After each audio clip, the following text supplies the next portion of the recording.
All right. Hello, everybody. Welcome to this live stream. Let me just make sure. I just want to check something here. I'm seeing something weird in my stream preview window here. Okay, no, it's going. I was worried for a second because in the YouTube stream preview, it maxes out at 360p, and I'm like, I'm not supposed to be streaming at 360p, but no, we're good. Okay. So welcome to this live stream. Apologies if I'm looking like down all the time because I have my laptop here, and I'm going to be reading and responding to questions and comments. So yeah, that's why I'm looking down all the time and not making eye contact because I can't put comments on a teleprompter.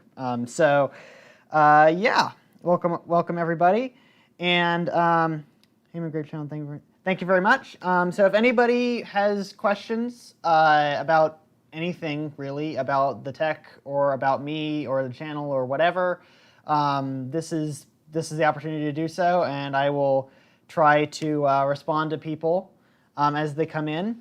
And so I think I'll just go ahead and start off here. I'll just read, I'll respond to one of the comments left on a previous video. I have already responded to this comment, but I just want to go over it in a little more detail.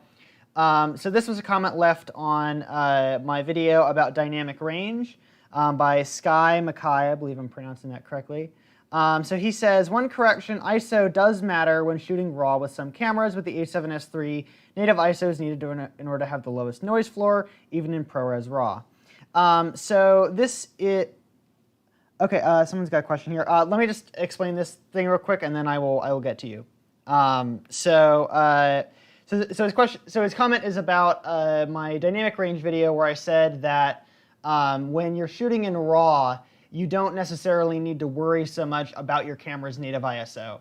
And I just wanted to clarify that a little bit because I think I maybe wasn't quite clear enough in the video about that. So when you're shooting in RAW, it's not that your ISO doesn't matter or that you shouldn't shoot with a low ISO. Because yes, even when you're shooting in RAW, if you shoot with a really high ISO, if you're exposed for a really high ISO, then your image is going to be very noisy. And that doesn't change whether you're in RAW or not. What I was trying to get at, the difference between RAW and non-RAW when it comes to ISO and dynamic range is that in RAW, when you change the ISO in camera, it doesn't matter if you change the ISO in camera or if you change it in post. So for example, so when you're shooting in RAW with most formats, and this is my cat, say hi. So when you're shooting in RAW with most formats, the camera will always record at the native ISO. So when you change the ISO in camera, it doesn't actually change anything about how the image is being recorded, about what image is being recorded to the drive. So the camera will always shoot at the native ISO. And when you change the ISO in camera, it's basically just for previewing. So there's no difference between changing the ISO in the camera versus changing it in post. They're identical because it's always going to record at the native ISO and then apply whatever changes you make in post. So what I'm trying to get at is that it's not that when you shoot in RAW, the ISO doesn't matter, because it does. But you shouldn't need to worry so much about which ISO is your native specifically, because you can always change it. So like, for example, one example I thought of is the Blackmagic Ursa 12K, for example. The Blackmagic Ursa 12K has a native ISO of 800. But it shoots in RAW, so you can change the ISO in post. And even though the native ISO of the Ursa 12K is 800, that doesn't mean that you get best results exposing for 800, because you want to expose to the right. You want to overexpose the camera. So setting the ISO to 400, for example, and exposing for that will give you better results, even though it's not the native ISO, because you're basically exposing for ISO 400 in RAW is identical to exposing to being at ISO 800 and overexposing one stop, if that makes sense.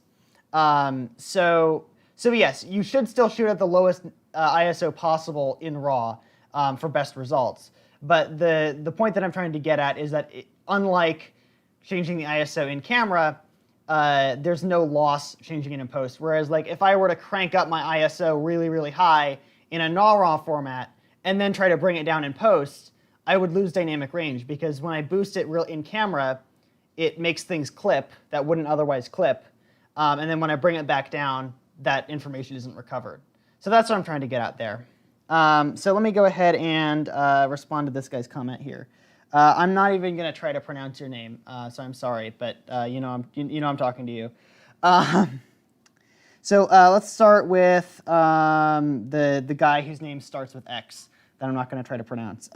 So when you use a color profile, for example, in a Canon camera called CineStyle, is this like a log file you need to transform it into Rec 709 or not?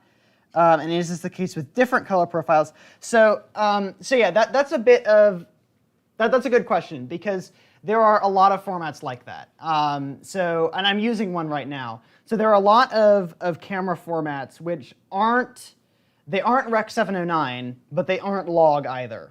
And they don't fit. And they're sort of like sometimes some people call them like semi-log formats.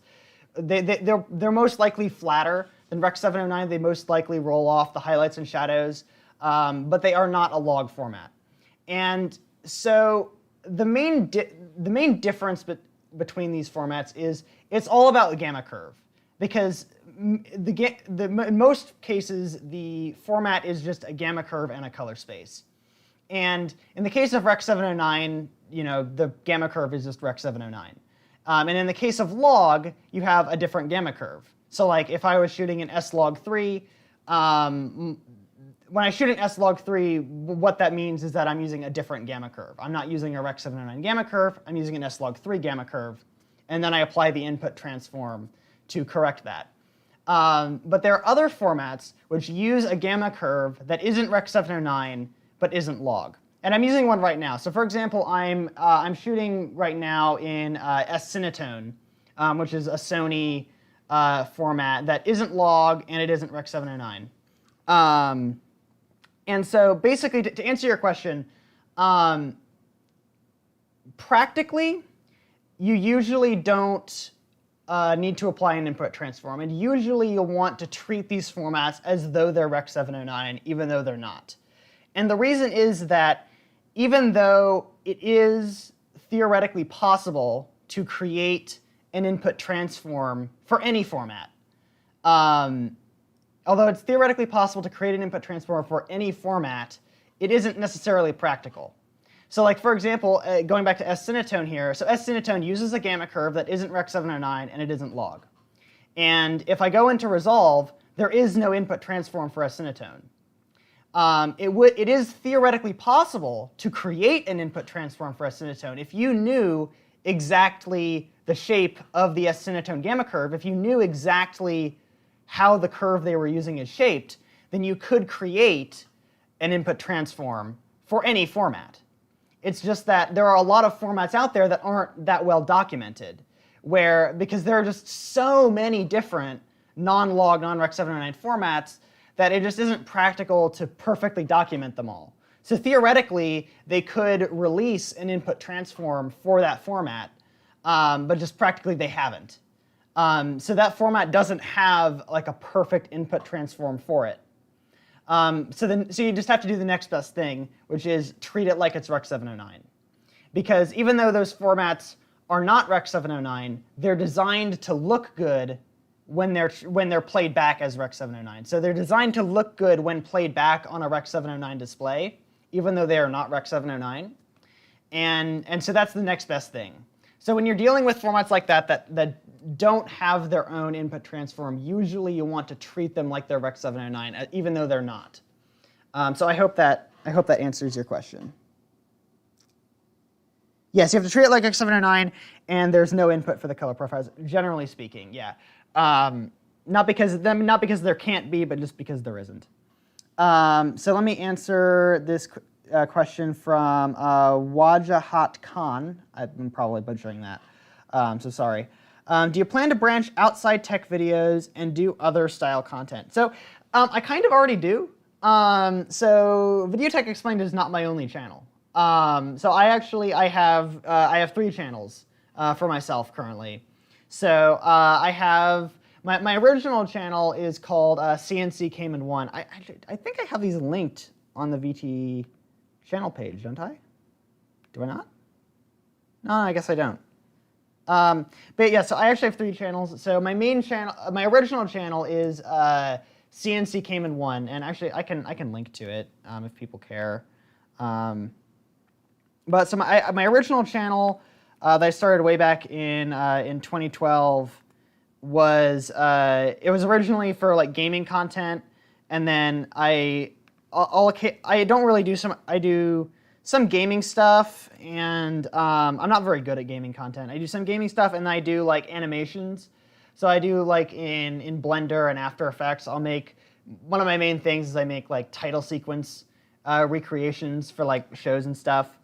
So CNC Came in One is where I post that stuff, like animations and gaming and stuff like that. That's actually my most subscribed to channel, though I am hoping that VTE will surpass it, because I currently put most of my effort into Videotech Explained. I put more effort into Videotech Explained than I do into any of my other channels currently. So I do hope that Videotech Explained will surpass CNC Came in One at some point, though it hasn't yet. And then my other channel is just my name. It's just Cayman Crocker. If you just search for my name, Cayman Crocker, I have another channel that's just under my name, and that's where I'll post like some of my other projects, like short films, stuff like that. Like I'll just do like montages and camera tests and just various things that don't really fit. They don't really fit on CNC Came in One, but they don't really fit on Videotech Explained either.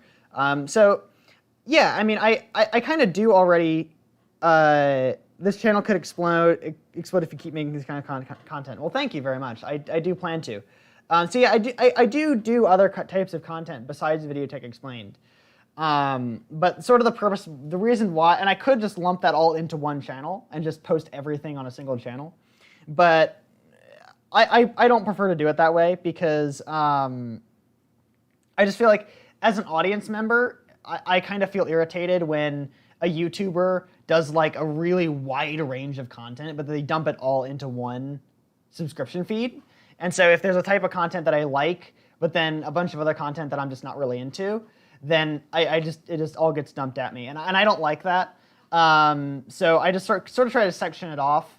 So I just sort of have like a different set of things that I'll post on different channels. So I mean, Videotech Explained is, you know, I might branch out into like spin-off topics that are sort of tangentially related to the main Videotech Explained topic. But I just haven't felt the need to do that on this channel recently.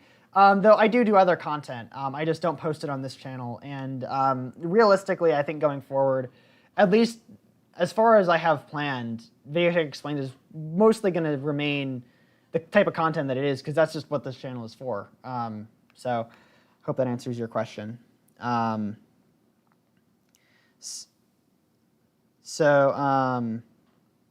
me go ahead. I don't see any other questions here. So let me go ahead and go back into the comments here.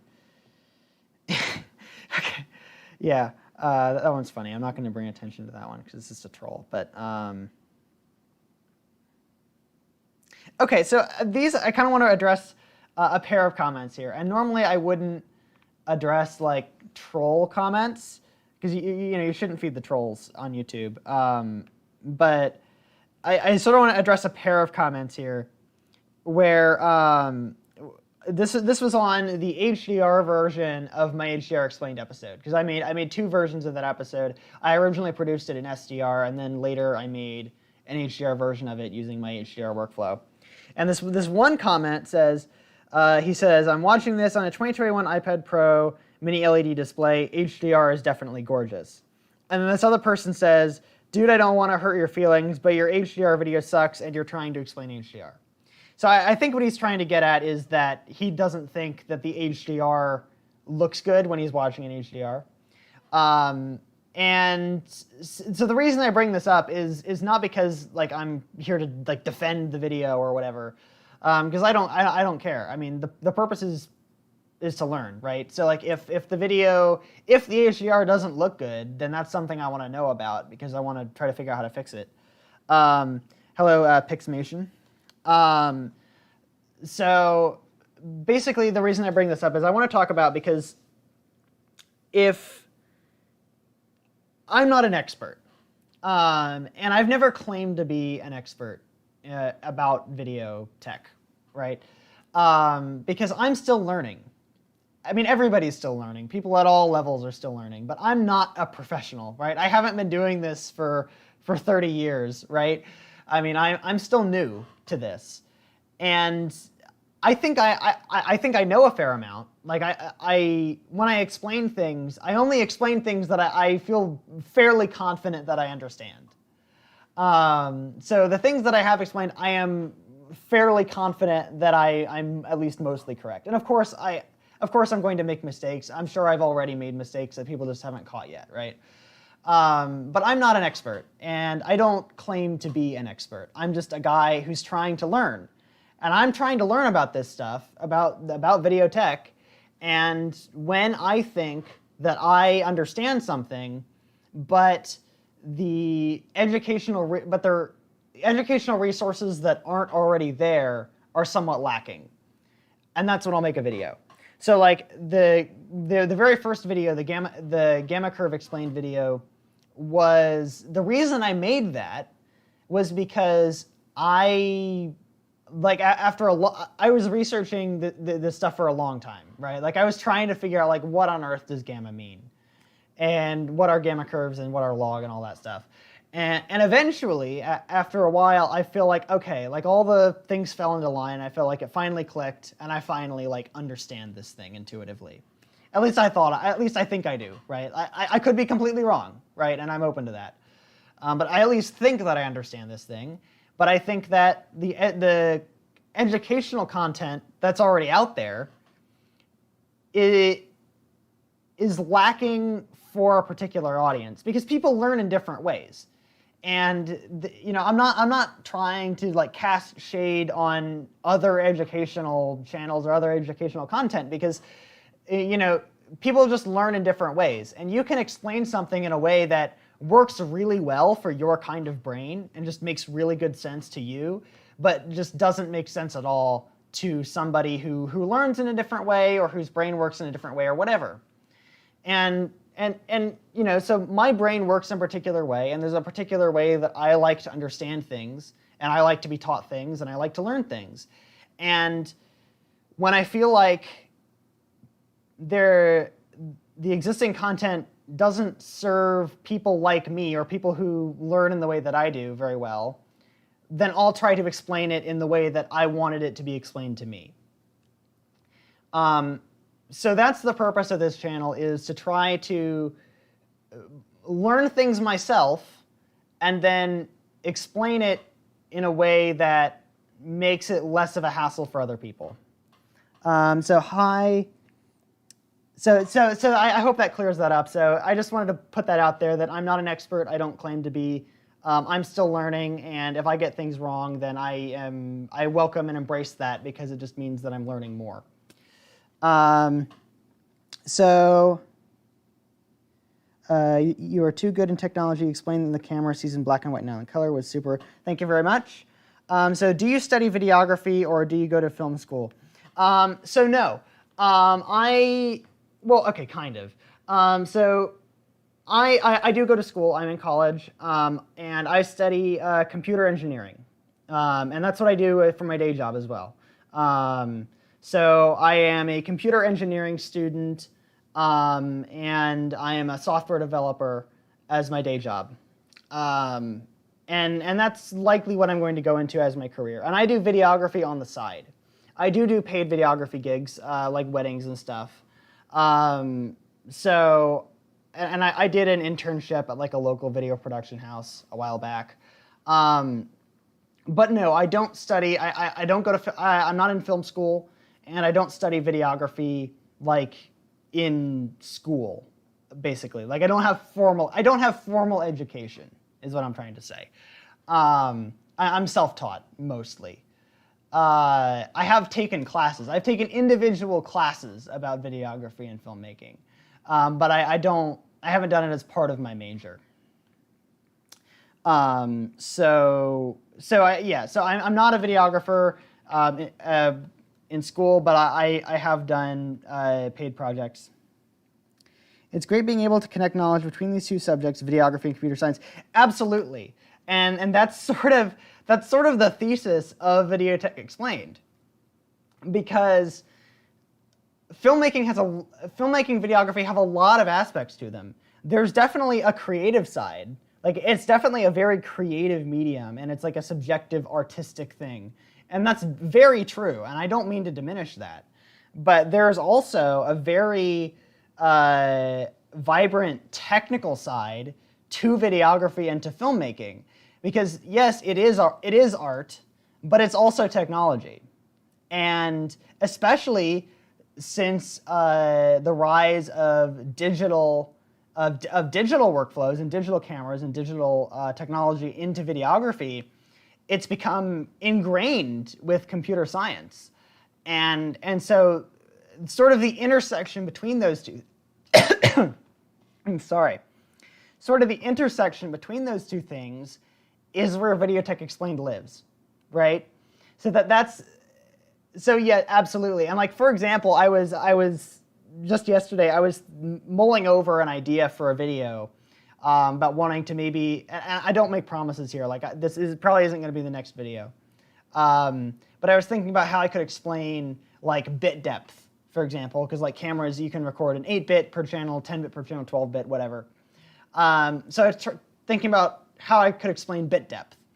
And the process of explaining bit depth dives a lot into computer science topics, right? And I just think that's amazing, because the intersection between those two interests is where I live and where this channel lives. So yes, especially since the rise of digital filmmaking, there is a lot of intersection between video tech and computer science, and I love it. I do kind of the same thing. I do not study computer science, but I know a lot at the moment, and connecting some things with videography, it's amazing. It absolutely is. So I definitely agree with you there. And also, I think I'm going to go get a drink of water because my throat is feeling kind of dry. So I will be right back in one moment.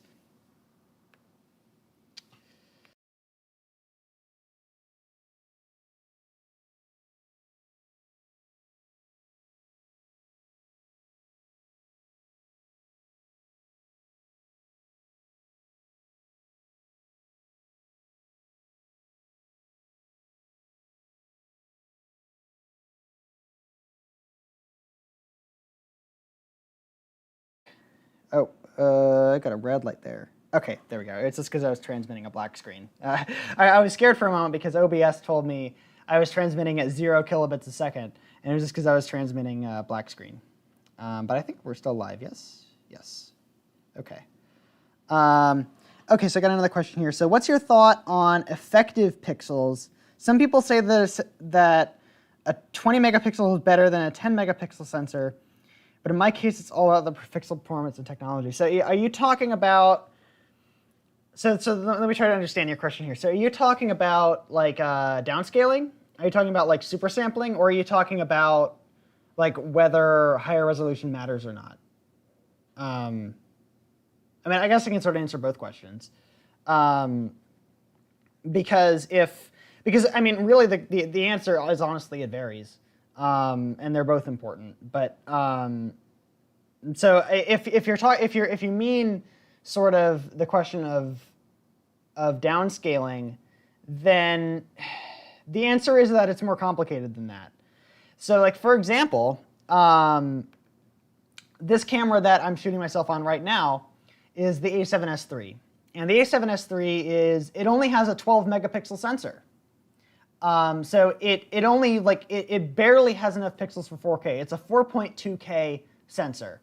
And for a camera that expensive, a 12 megapixel sensor is not that impressive, right? So you could get like a much higher resolution camera for the same amount of money.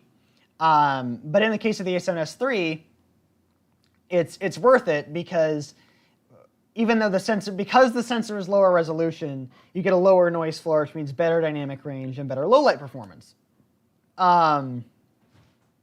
So the point is that there are advantages to smaller sensors, to lower resolution sensors, not smaller sensors. There are advantages to having lower resolution sensors. And like Arri, for example, is a big believer in this. Like Arri, who makes the Arri Alexa, they're a big believer in lower resolution sensors because their Super 35 Alexa models are only 3.2K. They don't even shoot 4K. Their larger ones shoot 4K or 6K, but the Super 35 Alexa doesn't even shoot 4K because Arri believes that that larger pixels are better because they lead to better dynamic range, and and that resolution isn't as critical as the quality of the image. And there's definitely something to that because I mean the image off the Alexa is amazing regardless of its resolution. But there's also something to the idea that, you know, hey, I mean, higher resolution does matter, right? Because there is an advantage to super sampling, and there is an advantage to higher resolution in general. So I try not to take a side because when the topic is not, when there's no clear consensus among people who are much more educated than I am, then I try not to presume to take a side about who's right. Because, and honestly, I think they're both kind of right. Because there are definite advantages to higher resolution sensors and higher resolution capture. Like, they definitely exist. Even if you're delivering for a lower resolution, even if you're only delivering for 4K or for 1080, there are still definitely advantages to having a higher resolution sensor or to capturing at a higher resolution. Those advantages definitely exist, and they're definitely tangible. But that also doesn't mean that higher resolution is always better, and that you know, more megapixels means a better camera, because that's also clearly not true, right? Because you know, my A7S III has a 12 megapixel sensor, and my A6400 has a 24 megapixel sensor, but the A7S III wins any day of the week, even though the resolution is lower. Or heck, I mean, the Arri Alexa, you know, I mean, it has a low resolution sensor, and it beats almost everything in almost every category except for pure detail retention. So, you know, you also clearly can't make the argument that low resolution sensors can't produce great images, because they absolutely can. Hello from Italy. I love your videos. I would be curious to know what you work study for. I've already answered that question a little earlier. The short version is that I'm in school for computer science, computer engineering. And then for work, I'm a software developer, and I do videography on the side.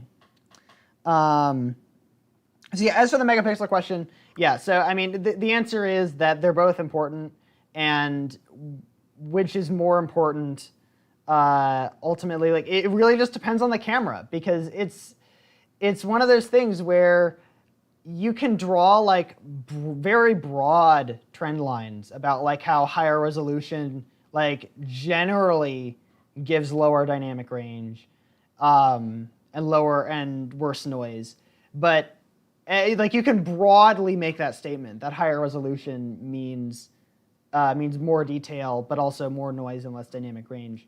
But that also doesn't negate the properties of the individual camera, because there's so much more that goes into it on the individual implementation that you really can only comment on how does this particular camera perform. Like, for example, again, with the Sony, because this is what I'm familiar with, like, so I have the A7S III, which has a 12 megapixel sensor, and then has great dynamic range. And then there's the A1 the Alpha 1, which has like a 50 megapixel sensor. It's like an 8.6K sensor, and that's the same size. And given that, you would expect that the A1 would have worse dynamic range because it has smaller pixels, but it doesn't, right? It actually has slightly better dynamic range than the lower resolution camera.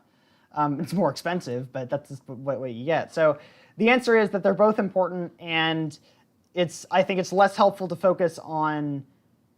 It's more productive to focus on the properties of the individual camera, and it's less helpful to focus on like the broad trend of like is higher or lower resolution better, because they can both be great depending on the other factors. So I have the GH5S, and it is 4K UHD and Cinema 4K at 10 megapixel sensor. I guess it would be limited in low light because of the sensor. Even if it has a double ISO feature, it wouldn't go to the A7S III. So yes, so the GH5S, and so the reason why, when you're getting into the reason why the GH5S has much worse low light performance than most full frame cameras. I mean, it's not really fair to compare to the Sony A7S III because it's the king. Like hardly anything can match the A7S III for low light. But even like other full frame sensors, like even comparing to like the A7 III or like the Canon EOS R, like yes, generally speaking, Micro Four Thirds cameras have worse low light performance, even if they're a low resolution sensor, because the sensor is smaller.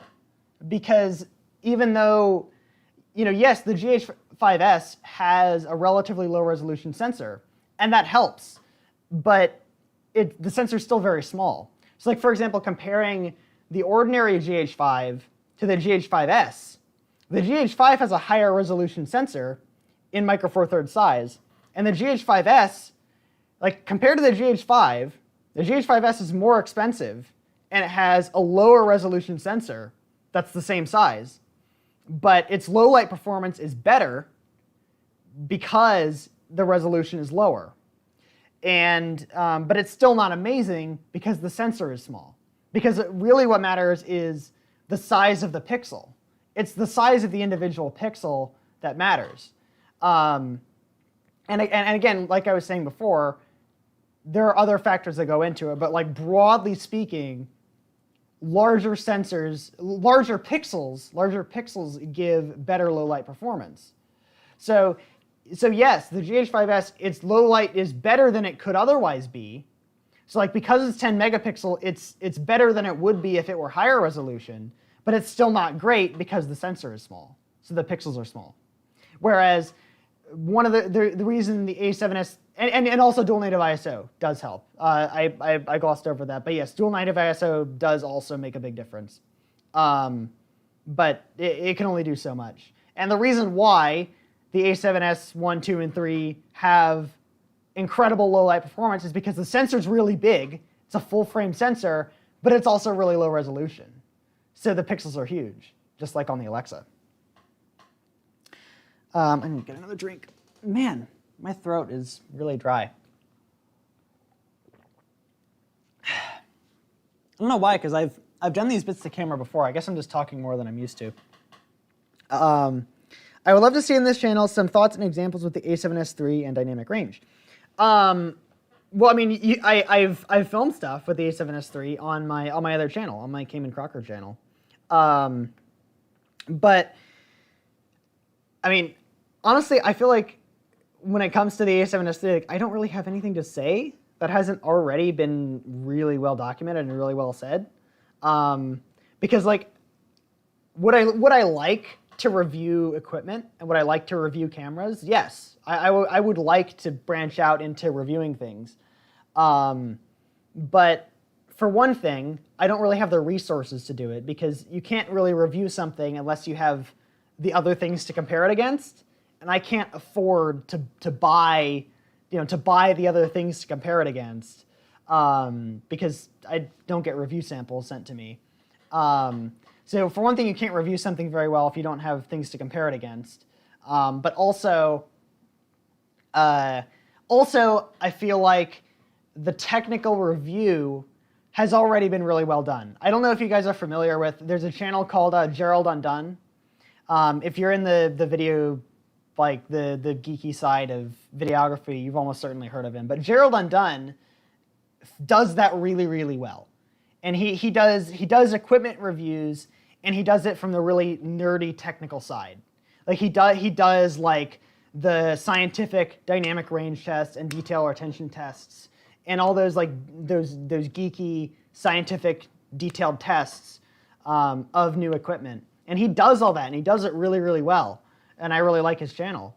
So I feel like I don't really have anything to add to that. Like I like if I did a review of the A7S III, it would just be a worse version of Gerald Undone's video about it, because, like, I mean, yes, I love it. It's a great camera. I love it. It's great.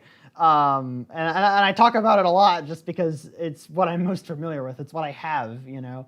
But I just don't feel like I really have anything to add to the conversation.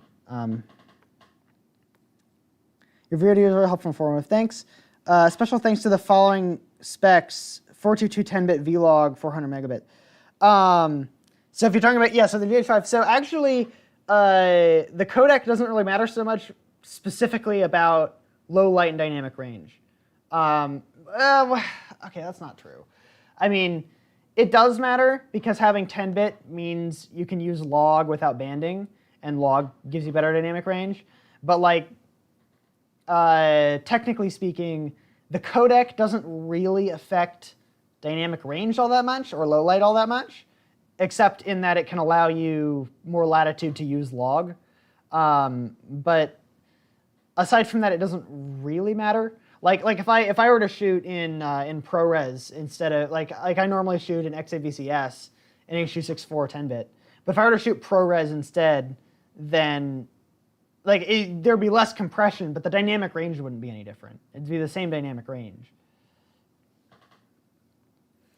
Gerald must be good at math and science. I mean, I imagine so. I don't know him, but he certainly seems to know his stuff. Yeah. So again, if anyone who's just joined, if you have questions, feel free to ask, because that's what I'm here for. Man, my throat. I know I shouldn't call it out, but anyway.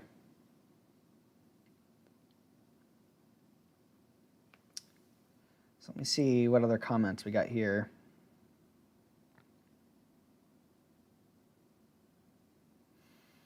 Trying to ask for like a good question here in comments.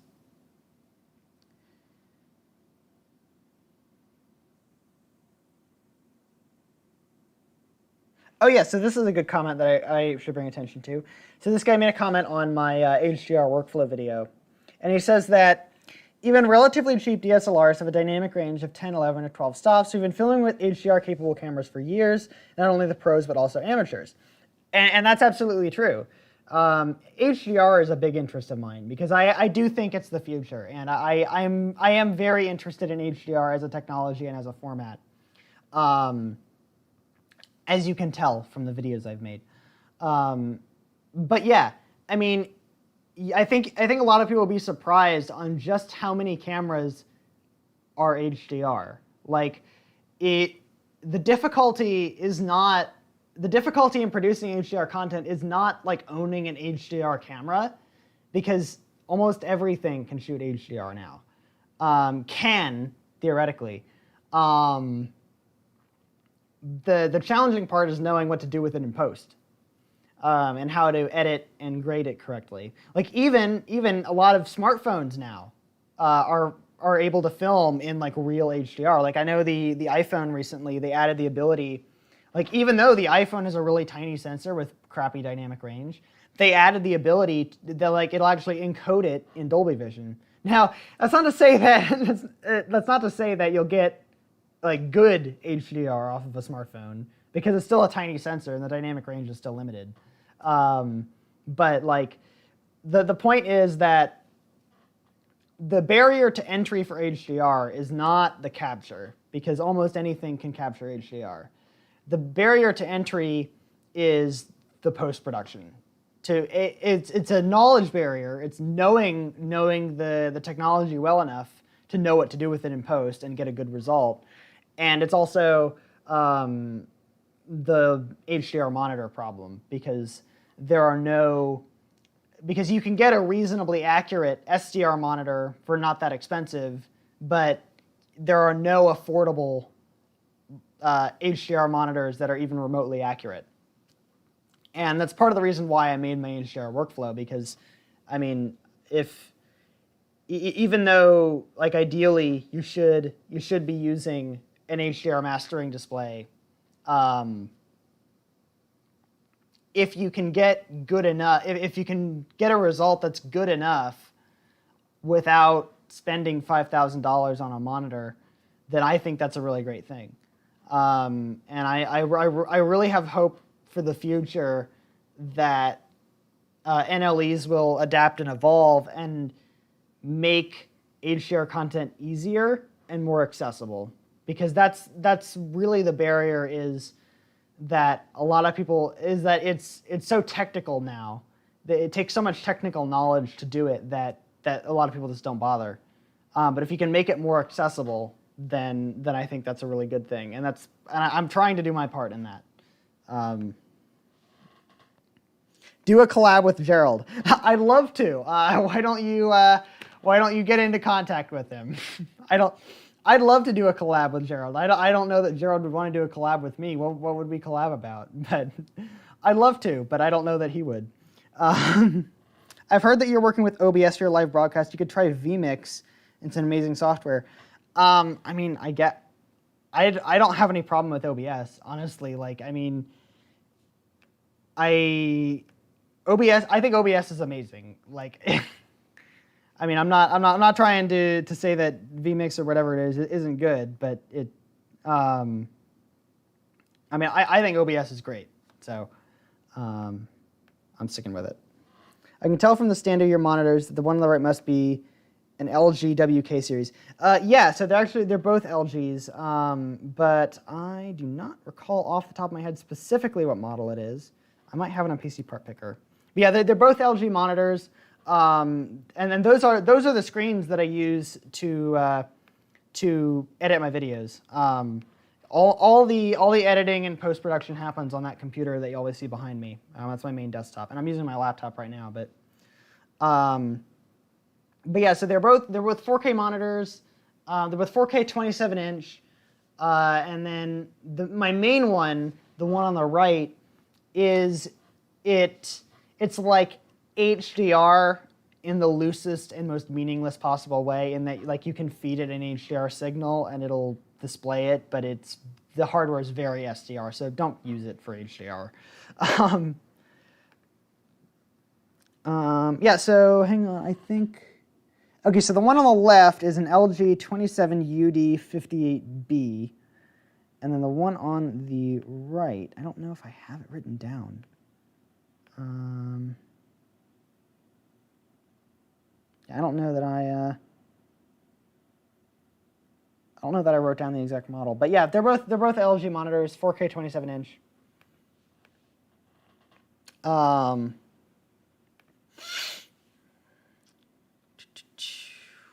look for more comments here.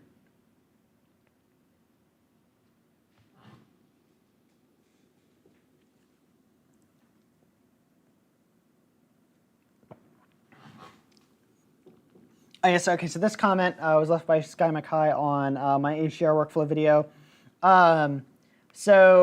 It's been asked, can my HDR workflow also be done with Resolve Wide Gamut and Resolve Color Management? And the answer is yes.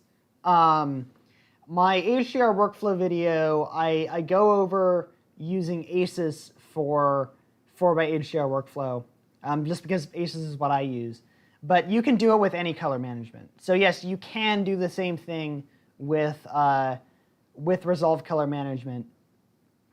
There's just two different means to the same end. You just need color management. I have an LG 850 as my main monitor and a Dell 2312 as a secondary one. What's your opinion on the mainstream brands like Dell, LG, Samsung, etc.? I don't really have, like, strong opinions on monitor brands. I just don't have strong opinions, really. I mean, I've ended up with LG for my past 3 monitors, but just like coincidentally, like I don't have loyalty to LG or anything. I just, you know, when I need a new monitor, I just look for whatever I think will best suit my needs. And I mean, currently it was those LG monitors when I bought them, but you know, I don't really have strong opinions on monitor brands in general. Oh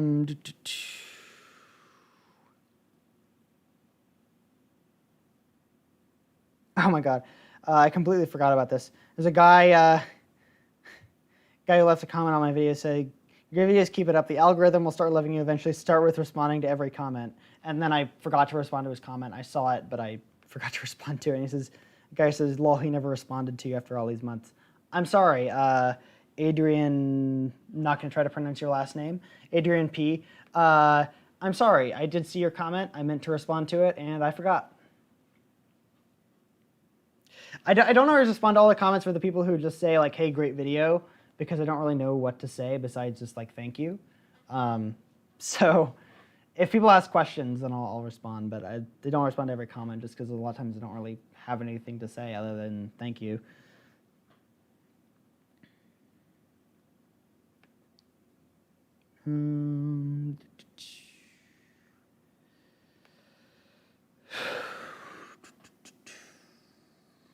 Scrolling through the comments.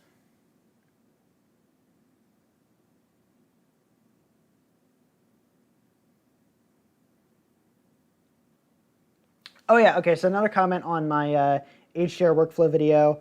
A bunch of question marks. Color grading without knowing a value of color by the numbers. For example, values in lab or RGB or CMYK. Or taking simultaneous contrast or chromatic adaptation into account. This is asinine because I come from a Photoshop background. And I believe the sentiment he's trying to express is that it's insane to try to grade HDR on an SDR monitor because you can't get an accurate reproduction of it. And he's right that you cannot get an accurate, like an accurate rendering of what HDR will look like on an SDR monitor. It's not possible. But I kind of said it in the video that the goal of my HDR workflow is not to give you an accurate, like a strictly accurate look about like what your image will look like in HDR, because that's not possible without an HDR monitor. The purpose is not to be perfect. The purpose is to be good enough. The idea is that even though the image you're looking at is not accurate to what the HDR version will look like, the idea is that it's close enough that if you make it look good on your SDR display, then it'll also look good in HDR most of the time. So the purpose is not to make it perfect, is not to be perfectly accurate, because it's not possible without an HDR monitor.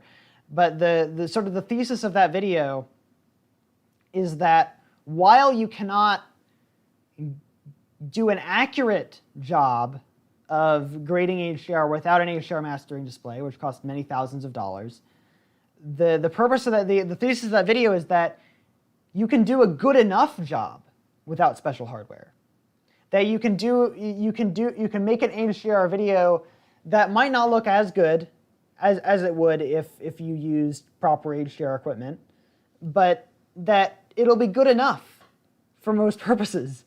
And in my opinion, I think it succeeds in that, because I've made several HDR videos, both on this channel and on my other channels, in HDR using that workflow. And while it doesn't look perfect on HDR displays, it I think on all the HDR displays I've tried it on anyway, it looks good enough, right? Better than SDR at the very least. So yeah, I mean, that's the purpose of that video, is just to be good enough. What NLE did you use while color grading? I used DaVinci Resolve.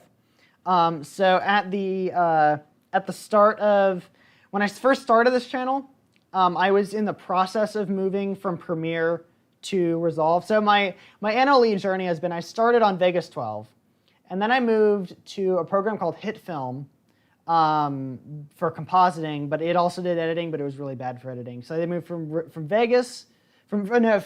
Windows Movie Maker to Vegas 12 to HitFilm, and then to Premiere. And I was on Premiere for a good long while, Premiere and After Effects. And then I've been aware of Resolve for a very long time, but it's only in the last like year or so that I've made a serious attempt to switch to Resolve as my main NLE. And the first video, so at the beginning of the channel, I used Premiere for editing, and then I did a round trip to Resolve for the color grading. And I did the color grading in Resolve, but I edited in Premiere. And then the first video that I did entirely in Resolve was the HDR Explained video.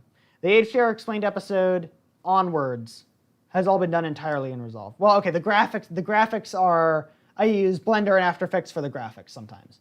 But the actual editing and the color grading and all that is all Resolve.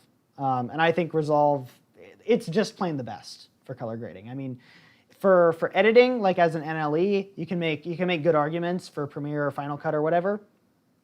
But if you're particularly focused on color grading, there's just nothing better than Resolve. It's just plain the best. And whether you think it's the best NLE or not is up for debate, because there are other strengths to the other NLEs in other categories. But purely for color grading, Resolve is just plain the best.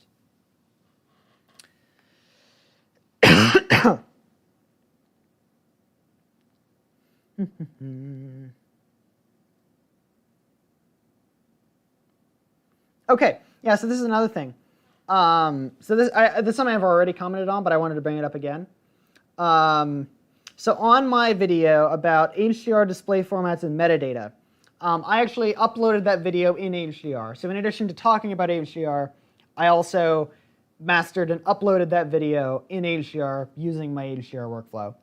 And if you watch the HDR display formats and metadata video, there's a main shot where I'm like sitting in what's supposed to look like a dark theater. It's just my living room.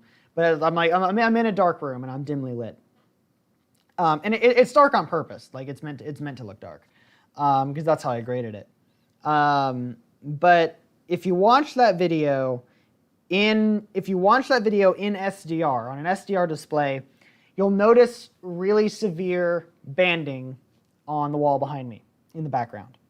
And this is a recurring problem that I've had with uploading HDR videos to YouTube specifically, where if you upload a video in HDR and then you watch it back on an SDR display, for the most part it'll look fine and it'll look exactly how you'd expect. But on the SDR down conversion, there will be really severe color banding in the shadows. Much more than you would expect for 8-bit. I mean, with an 8-bit video, you're always going to get some banding, but like it's much worse than you would expect, and it's much worse than it would be if you just uploaded SDR in the first place. So for some reason, on YouTube, uploading HDR and then watching the SDR down conversion gives you really bad banding in the shadows. And this is something that I first noticed on that video because the problem is very evident in that video, but I've since seen it on other videos that I've made. So this is a problem across all of YouTube. And this is a YouTube problem. This is not a problem with my workflow and with the actual file, because with the actual file that I rendered out of Resolve, that banding is not there. Even when you down convert to SDR, there is no banding in the file that I rendered, or at least not that severe. So this is a YouTube problem. And YouTube does have an explanation for this problem, but personally I find their explanation lacking. And I don't know if I'm just not understanding this correctly, but to me, their explanation doesn't make a whole lot of sense. And their explanation is, and I'm bringing this up now just as a PSA to people who want to use my HDR workflow, because there is a problem with it. It's not a problem with the workflow, it's a problem with the way YouTube handles it. And the problem is, so YouTube's official response in their documentation about HDR is that much of the signal range is devoted to shadow detail. Digital intermediate codecs like DNxHR retain detail across the image range. Your image may have noise in the darker regions that's visually masked by the highlights, and when it compresses it to achieve streaming bit rates, it can help alleviate that problem. So YouTube explanation is that when you upload a video in HDR, it retains more detail in the shadows, so there's more noise in the shadows, so YouTube has to compress it more heavily to get rid of that noise. But that doesn't make sense to me. And it's not that it doesn't make sense, that I don't think it's right. If I'm wrong, I mean, I'm open to the possibility that I'm wrong about this and that YouTube is right. But that doesn't hold water in my book, because even if, so let's say YouTube, so the first part of their explanation does make sense, because ST2084, the ST2084 curve does devote a lot more of the image to the shadows than a normal codec. So like in ST2084, the first 25% is 0 to 10, the next 25% is 0 to 100, and then 100 is 10 to 100, and then the next 25 is 100 to 1,000, and then 1,000 to 10,000. So like almost 25% of the image range is just donated. Almost 25% of the range is dedicated to values below 10 nits. So that part is true. That in ST2084, more of the range is dedicated to the shadows, so that it'll retain more detail in the shadows. But the second part of their explanation doesn't hold water in my book, because if there was more noise in the shadows, then YouTube might have to compress it more heavily. But even if they compressed it more heavily, that wouldn't explain the banding, because banding is often a side effect of compression. But even if you have to compress the noise out, at worst you're just back to square one, right? Like if you upload an SDR video, you have a certain amount of detail in the shadows that gets compressed out, and then when you upload an HDR, you start with more detail in the shadows, so they have to compress it more heavily. But like at worst, that should get you back to where you started. It should get you back to like the equivalent in SDR, if that makes sense. So I don't really know what's going on. And I've tried to do some testing with like uploading in different codecs, or uploading in different codecs or things like that, or even uploading in 8-bit or whatever. And like uploading in 10-bit doesn't make it.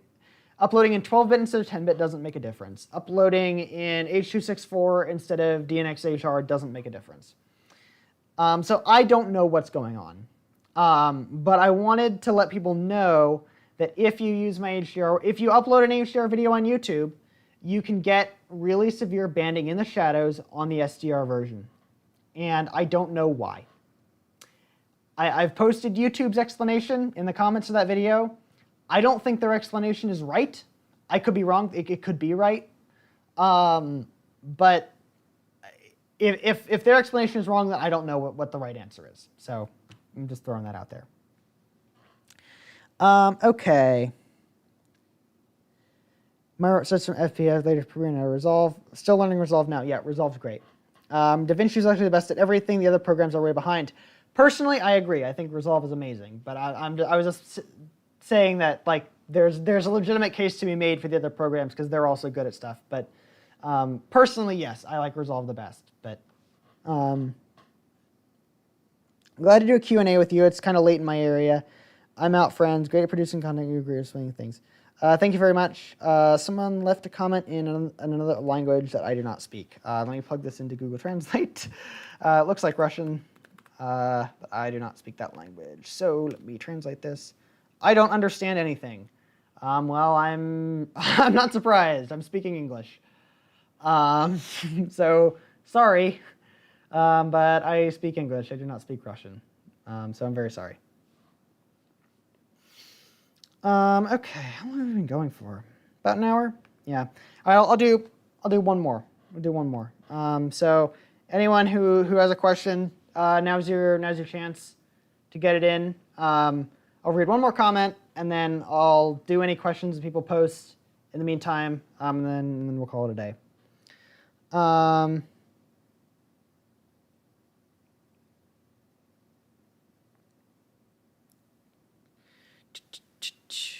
Try to answer that.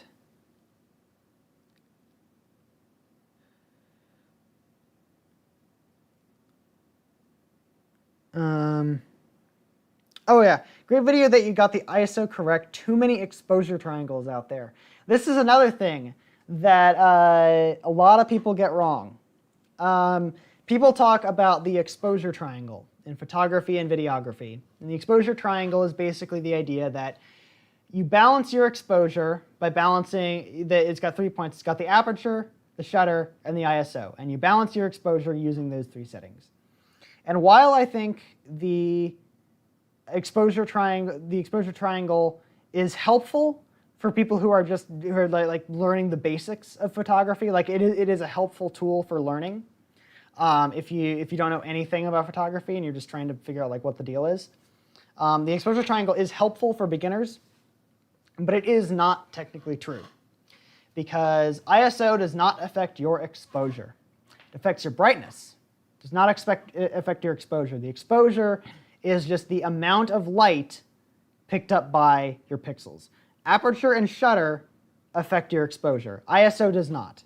ISO takes whatever exposure you have and it artificially boosts or reduces it. So ISO does not change your exposure. It will make your image brighter or darker, but strictly speaking, so like a lot of people, when they say exposure, they mean bright or dark when they say exposure.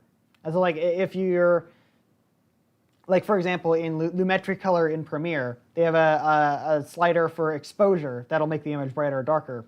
That is not changing your exposure. It's making your image brighter or darker. So a lot of people use those interchangeably, but technically speaking, exposure is how much light is being received by your pixels.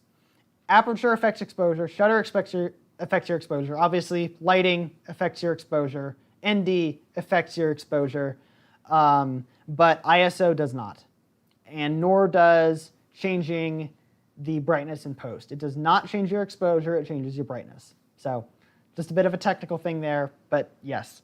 So exposure triangle can be helpful for beginners, but it is not technically true. You're a cool person. It's a pity that you have to wait a couple days until YouTube creates subtitles. Do they do subtitles for live streams? I'm sorry. Well,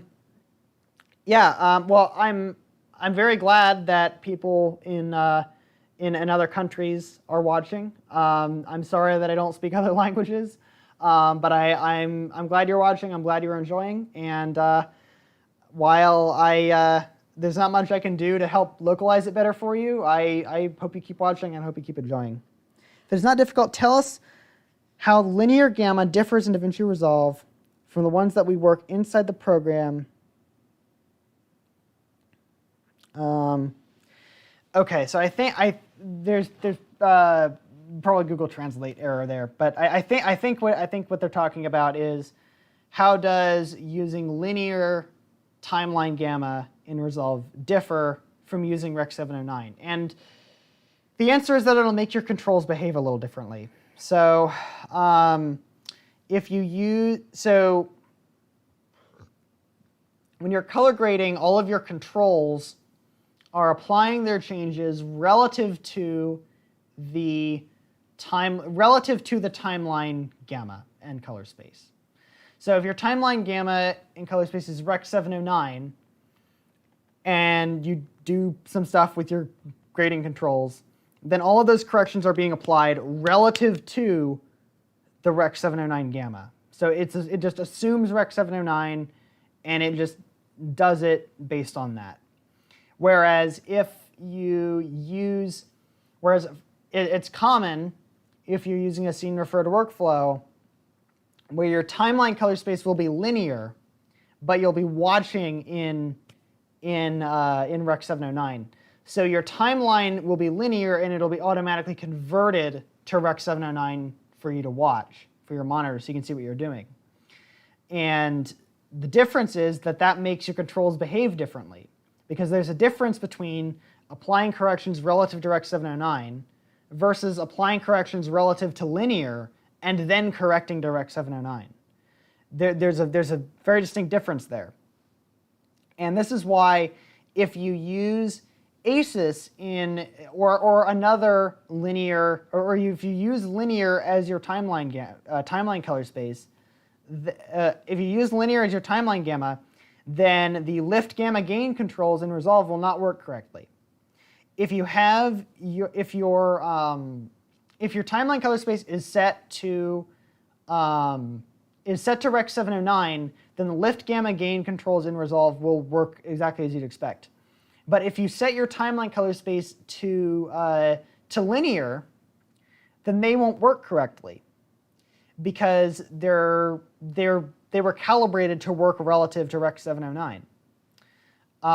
So it's just something you need to be aware of, because when you change your timeline gamma, the controls will not necessarily respond in the same way. So personally, I use ASUS for everything, and for ASUS, what I found works best is, for ASUS, I use the new HDR wheels. Resolve 17 just introduced these. These are new. In Resolve 17, there's a tab for the HDR wheels. Those are useful even if you're not actually delivering HDR. If you're using an ASUS or a scene-referred workflow, like if you're working in ASUS or Resolve Wide Gamut or whatever, the HDR wheels work very well regardless of your timeline gamma. So those are what I use, because like curves and lift gamma gain don't work correctly in ASUS. But I don't know if that answers your question. Sorry, I did my best. But okay, I think that's about it for now, everybody. So thank you everyone who tuned in. I might do more of these. If people like this, then I might do some more live streams. But I think that's just about it for today. So thank you all for watching, and I hope to be back soon with a new video. Well, okay, I don't want to promise that. It might be a little while. But I will be back eventually with another video. I won't promise soon, but I will be back eventually with another video. Okay, well, thank you all for watching, and goodbye. Or wait, no, I have to say my thing. My name is Cayman Crocker, signing off. There we go.